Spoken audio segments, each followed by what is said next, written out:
Welcome back to the ADM+S in Conversation series, where we're joined by researchers from the Centre and industry partners to discuss how AI and ADM technologies are impacting our day-to-day, based on recent work by members here at the Centre. Today, we're learning about household data surveillance with Awais Hameed Khan and Steve Snow, co-authors along with Ben Matthews and Kaleb Day on a recent paper titled Household Wattch, exploring opportunities for surveillance and consent through families' household energy use data. Awais and Steve, thanks so much for joining me. Thanks for having us. So firstly, Awais, you are a research fellow here at the ADM+S Centre based at UQ. Could you give a brief introduction of your area of interest and your research background?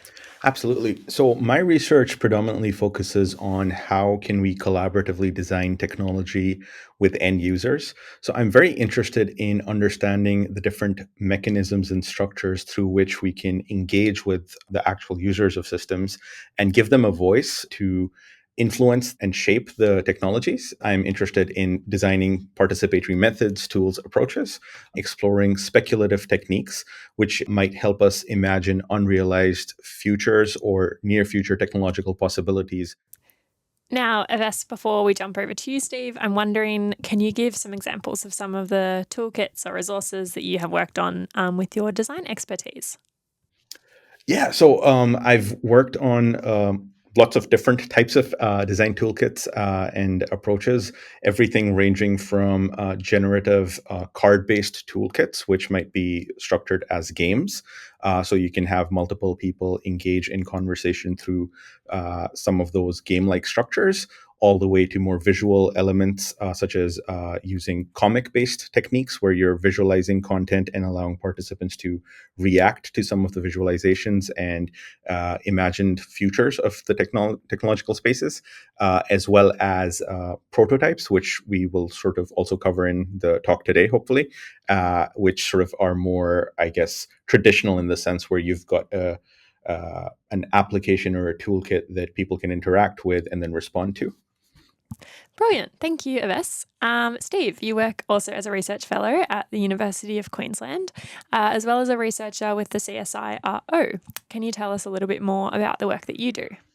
Yeah, so my background is a real mix. I've worked in consultancy, I've sold solar panels to households, I've done some other sales work.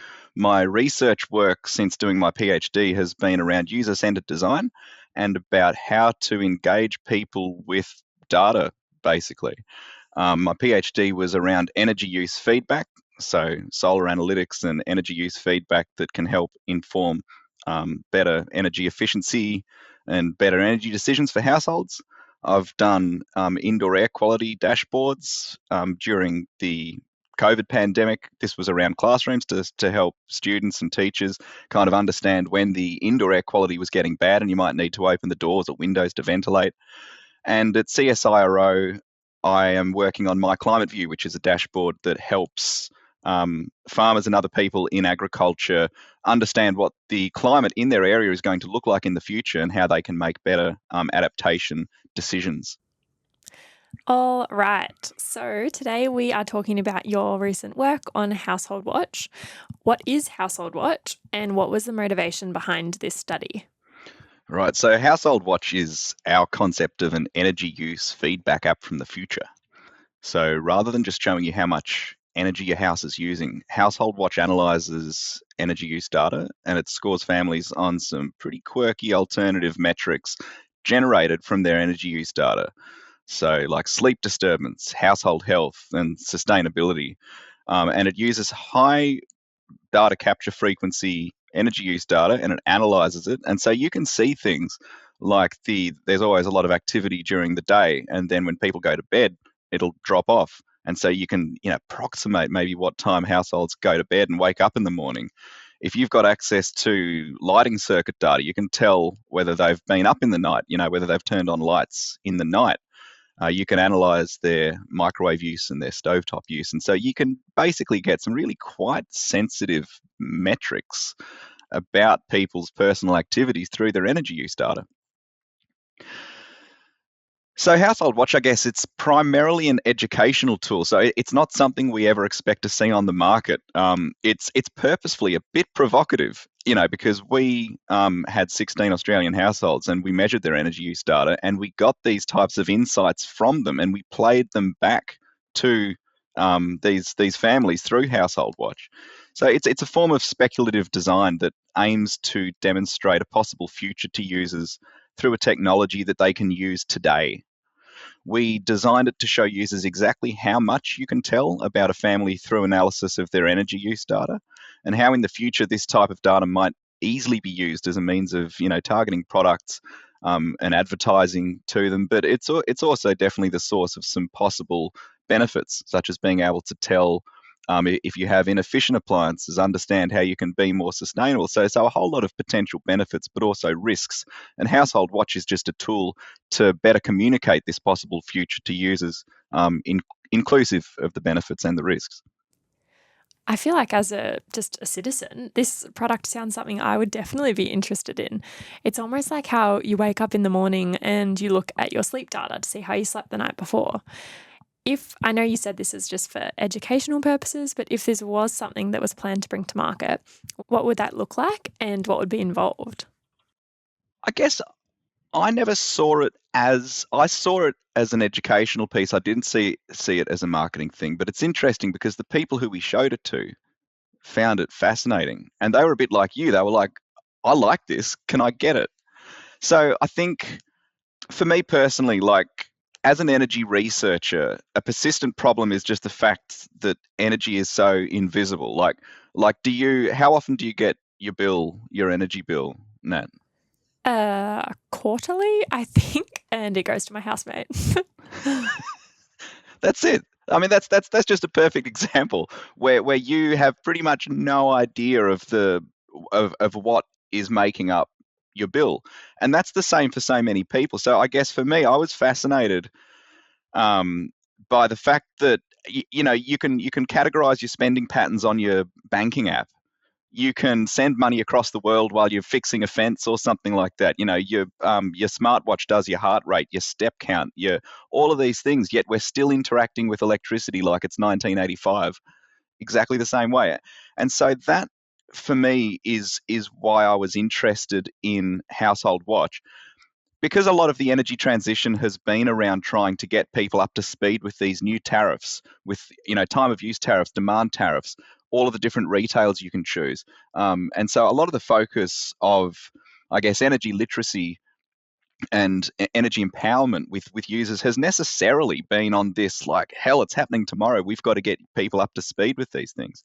And Household Watch is going one step further. It's saying um, let's see what this lack of energy literacy means in a context of surveillance capitalism.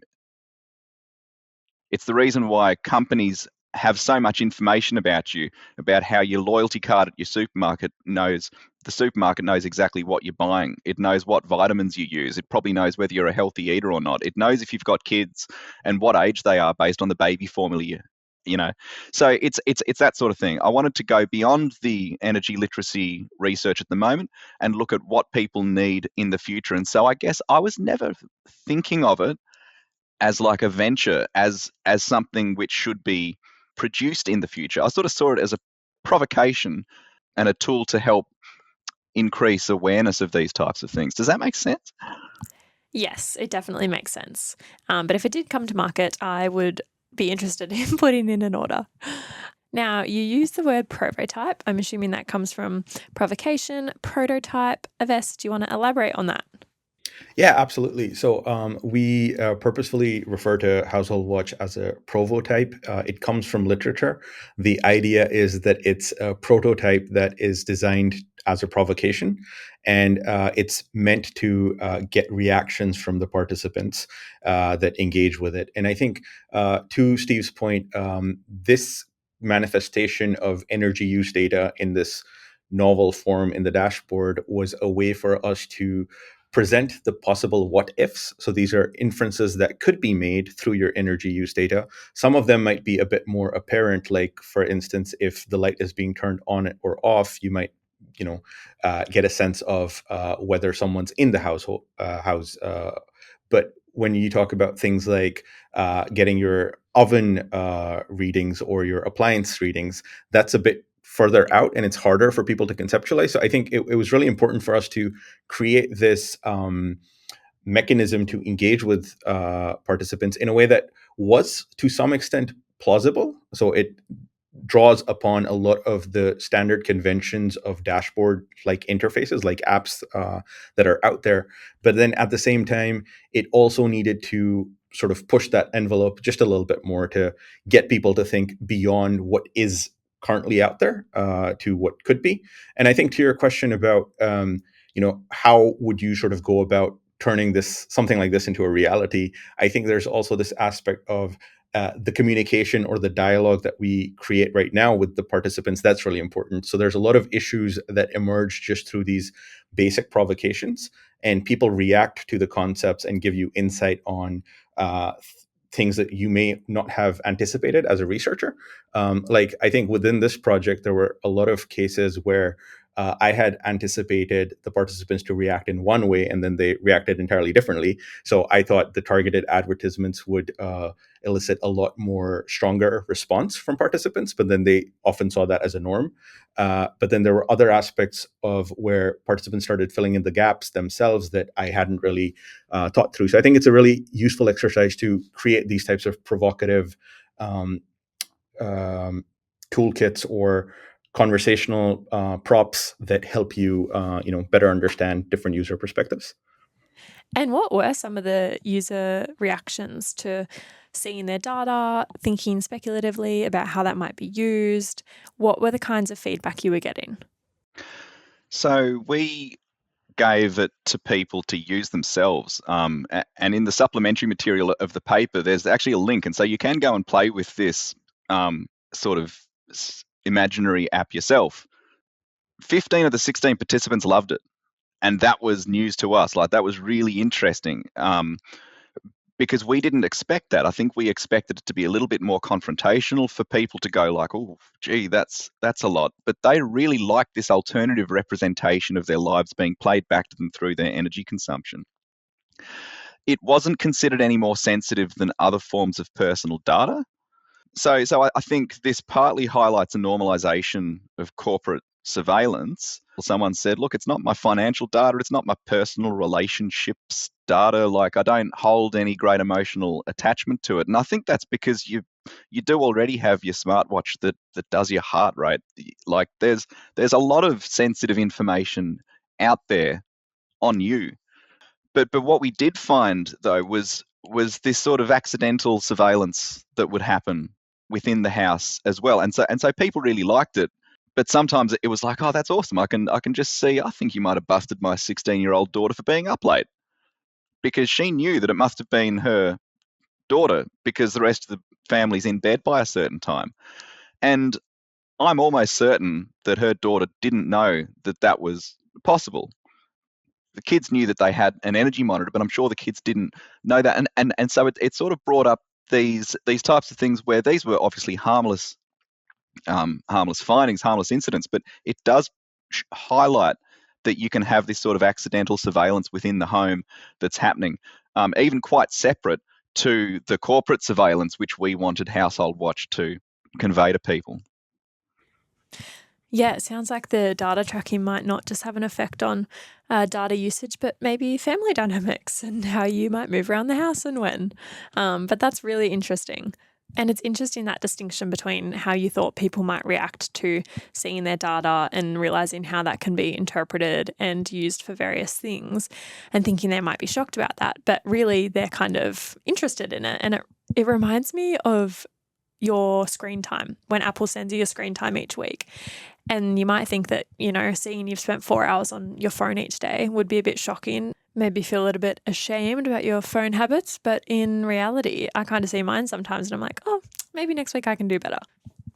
Now, already throughout this discussion, a few risks have popped up just through conversation, but I wondered if you wanted to elaborate a little bit on some of the potential risks when considering this topic of surveillance when talking about these data models. So I think it's important to approach topics like this in the sand box way that we have, because it helps you start to unpack some of the challenges that might happen if technology like this is rolled out. So I think there was a lot of conversation about the notion of consent. So thinking around lines of who is the key person who gives consent to your energy use data being tracked in a certain way. So, for instance, within our data set, 7 participants suggested that it should be at the discretion of the bill holder. 3 thought that it should be the adults within the household composition. And then there was about 6 that were unsure. So I think there's a mix in terms of some of these deeper questions. So yeah, a participant said all members of the household should give consent, because probably my biggest takeaway from this is how personally identifiable your power signature is, and I think that's something that we don't necessarily anticipate. But then I think there's also deeper questions there in terms of the actual composition of the household. So all the participants we were looking at would fall under that nuclear family structure. But the minute you sort of switch from that to a different type of cohabitation structure, so if it's a share house, if you've got an Airbnb set up within your household as well, what implications does that have to your energy signatures, as well as what's the consequence of those energy use data? Absolutely. And it's one of those things where all of our sample, all 16 households, were families in the sense of the word, in that it was a couple without kids, or it was a couple with kids, or it was an older couple whose kids have left home. And so all of the findings should be considered in respect of that, because what we're talking about here is interpersonal data, and the definition of interpersonal data is data streams in which the activities of more than one person show up at the same time. And other examples, aside from energy use data, are things like IoT cameras, for instance, or say smart doorbells, or even like Alexa queries, where many people might give Alexa different queries. And so in the one data stream, there's several people implicated. And there's this Martin Flintham, Murray Goldran, and a couple of other people have some fantastic papers about how legislation favors data as personal data. And it's even more difficult with energy use data, because the degree of attribution that you've got at any one time depends on local knowledge. So it might be that it's like, oh, during the day, Bob always works from home, so that must be Bob. Any activity between 9 to 5 is Bob at home. So that makes it difficult as well. The degree of attribution depends on the frequency of the data capture. And so we're talking here about energy monitors. We're not talking about smart meters, because smart meters only do, I think, once every 30 minutes, and that's just for billing. So because of this difficulty in attributing certain actions to certain people, it makes it a really difficult form of interpersonal data.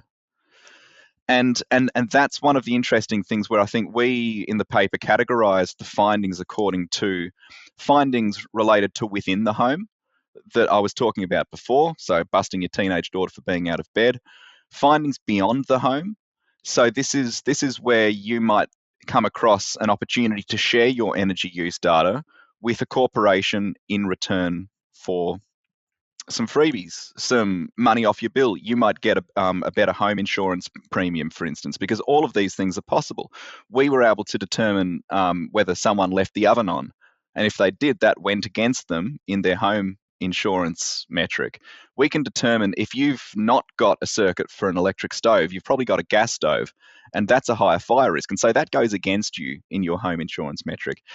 And it caused people to have these really it caused people to reflect about what they'd be willing to share and the circumstances in which they'd be willing to share it, where someone was looking at their household health index on Household Wattch, and he was like, we don't own a microwave. So you're assuming that if you use a lot of microwave and not as much stovetop, that makes you unhealthy, but it must be misclassifying it. And he thought it might be the coffee machine. So he said, if the insurance company says people who put stuff in the microwave are at greater risk of getting cancer or something like that, at the moment, it shows that apparently we use our microwave lots. And if they base their premiums on that risk factor, then it's like, no, we don't use our microwave lots. We just drink lots of coffee because I think it's the coffee machine. And so, yeah, they really started to see their activities through the eyes of corporations who might be interested in that data. And then the last category was post-household. So what happens when you move out of your share house? What happens if a family divorces or like the kids leave home? How does right to be forgotten work? Yeah, it's a really interesting project because there are so many pros and cons that we could discuss around it. Now, I wanted to ask you guys, you both have a background in design and data visualization. What do you think the role of these tools is in communicating research findings to participants and also just to the broader public? Yeah, I think it's really, really important to create ways in which you're communicating with participants that is easy for them to understand. It draws on some aspects of familiarity, and it's also believable. So I think you need sort of that believable, plausible, familiar mix. And I think in doing so, when we were looking at how we might structure this visualization, we were drawing a lot on existing dashboards, existing energy monitors, as well as more recent apps. So a lot of the decisions that went into the overall layout, the overall visual elements that we put in was inferred from current existing tools that are out there.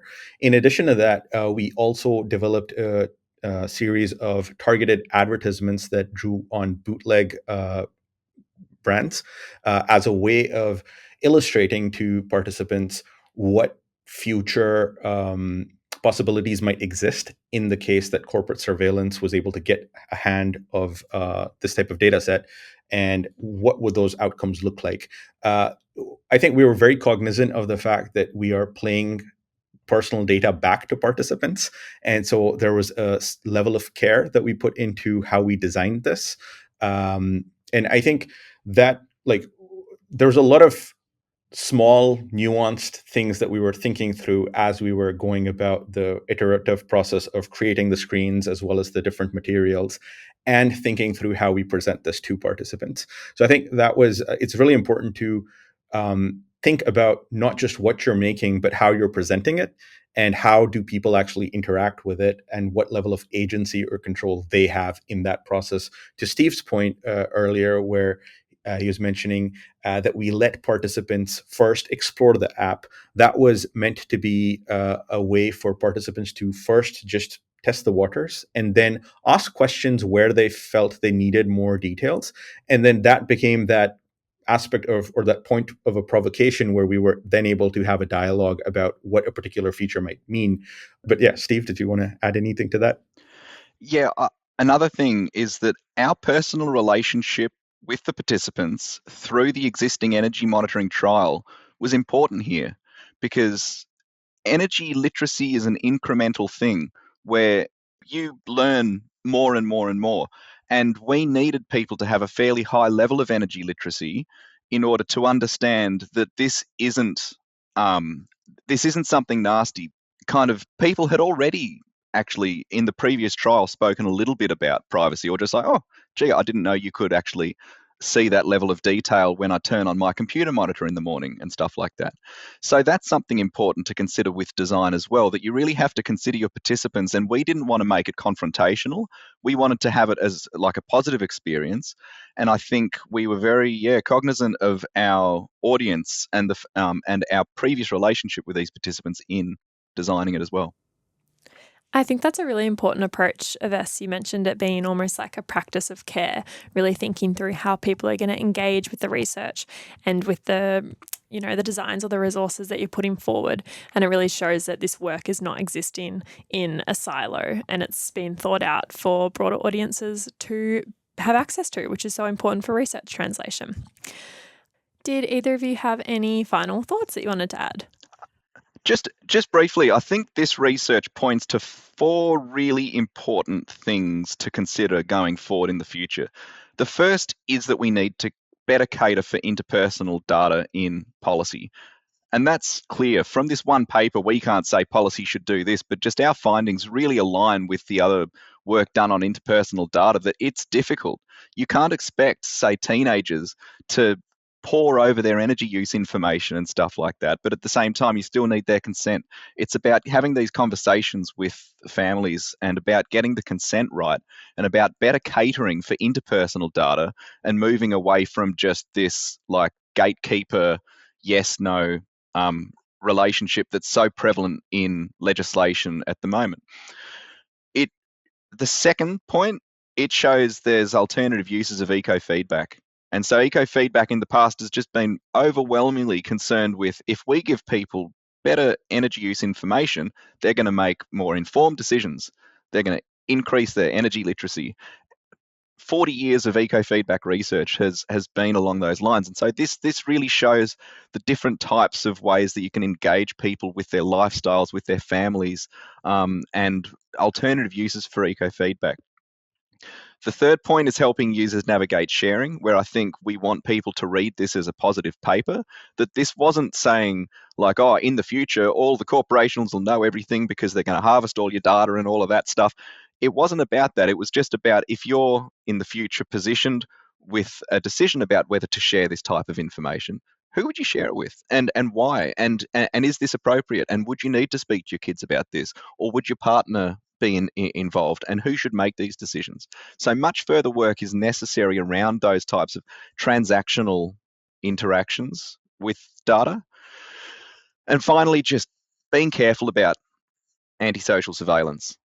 So it wasn't a focus of the research, but it was something where we found someone actually said, look, if I was to divorce my wife and if I was to become a really horrible person, I know more about the energy monitor than she does because I set it up, and so I could feasibly monitor what they're doing in the house from somewhere else, and just these things came up where it's unlikely to often be a problem, but even if it's only 1 in a million or something, it's still worth looking at. Just making sure that we're designing these things and designing energy monitors and data sharing transactions in a way that doesn't open ourselves up to the possibility of antisocial surveillance. And it's not that big a leap of faith. Like Awais was talking about before, we call it speculative design, but a lot of this isn't particularly speculative. It's almost right now. All right, I think that's a wrap. Thank you both so much for joining me for this conversation. It's been fascinating hearing about something that is so close to home. Pardon the pun.